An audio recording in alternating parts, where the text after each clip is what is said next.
Salut Maxime, nous c'est les 4e Lutèce, tu nous connais. Moi c'est Emma Legrand Ibrahim. Moi c'est Florentin Fergani. Moi c'est Bilal Samoudji. Moi c'est Inès Bouzaoui. Moi, c'est Émilie Toledo.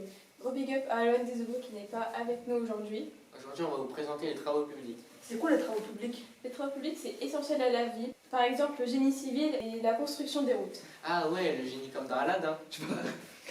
Sérieusement, restons sur le sujet. Les TP et les chantiers, on en voit un peu partout. Comment on fait un chantier? Bah comme ça. Bah non, il y a plusieurs étapes. Il y a la décision, La préparation, La mobilisation et l'installation des engins. puis la phase des travaux. Et finalement, la fin du chantier. On va sur un chantier les gars? belle transition. Un professionnel va nous en parler. Bonjour, donc Adrien Lecardez, je travaille chez Ramerie Travaux Publics et je suis conducteur de travaux. Et moi mon papa travaille sur des chantiers aussi. J'aimerais bien faire ce métier. C'est que pour les gadgets, C'est pas cool ça. Qu'est-ce que l'on pense, Adrien Le Kernick? Est-ce qu'il y a des femmes dans votre équipe?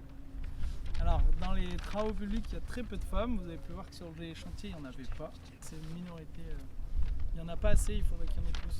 Est-ce qu'il y a des différences entre les femmes et les hommes? Les femmes et les hommes sont soumis aux mêmes règles. Il y a très peu, on a très peu de femmes dans notre métier, mais c'est pas parce qu'elles sont pas les bienvenues, c'est parce que c'est peut-être un métier qui les attire moins, mais elles auraient leur place comme un homme sur le chantier. Il y aurait pas de différence. Non bah c'est rassurant. t'as pas peur pour ta vie toi en haut d'une grue? Bah il y a des mesures de sécurité. Lesquels? Je te rappelle pas sur le chantier.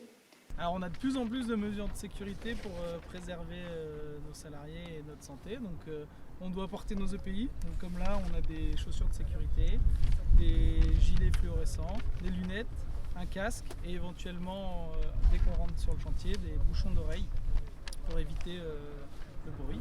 Et après en fonction des ateliers auxquels les ouvriers sont exposés, on a des mesures complémentaires à prendre pour si on est sur de l'assainissement, mettre des blindages, si on tronçonne, utiliser de l'eau, etc. Donc c'est un tas de mesures à prendre. Sinon, pour les matériaux, il faut comment? Ils doivent commander sur Amazon. Bah non, sur Vinted. Je dis pas la ref. Bah oui, ils réutilisent des matériels déjà qui ont déjà servi. En termes de matériaux, est-ce qu'ils sont recyclés sur les chantiers?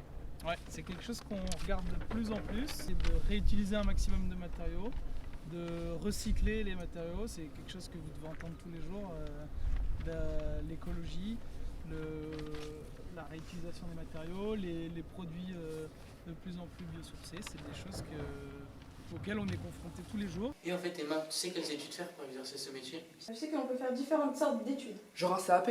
Et puis un bac pro génie civil. Conducteur de travaux, c'est un niveau ingénieur. Du coup, il te faut aussi un master. Mais Adrien il a fait quoi?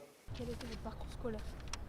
Donc j'ai fait une prépa et ensuite une école d'ingénieur en génie civil. Merci Adrien de nous avoir reçus et d'avoir répondu à nos questions. L'UTS représente.